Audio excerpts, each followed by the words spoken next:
The first lawsuit filed almost 8 months after that deadly midair collision near Washington's Reagan National Airport. The family of a victim on American Airlines Flight 5342 says that crash could have been prevented.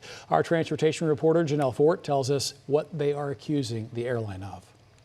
The lawsuit lays out what the family calls systemic failures, blaming not only American Airlines and the regional carrier operating that flight, but also the FAA and the Army.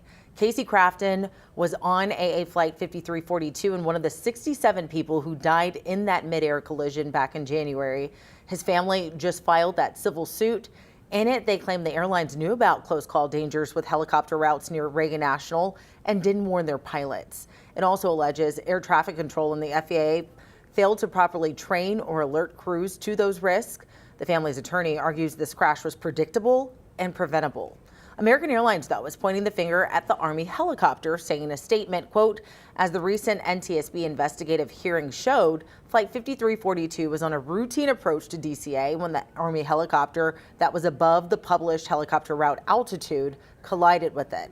Now, the Army isn't commenting. The FAA says since the crash, it's changed the flight procedures around the airport and, quote, eliminated the use of visual separation within 5 miles.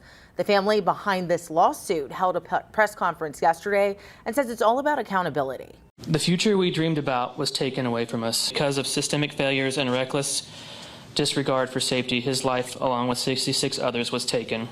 And it is important to point out that this is the first of what could be dozens of lawsuits, and it could take up to 3 years for all of this to play out in court. Back to you.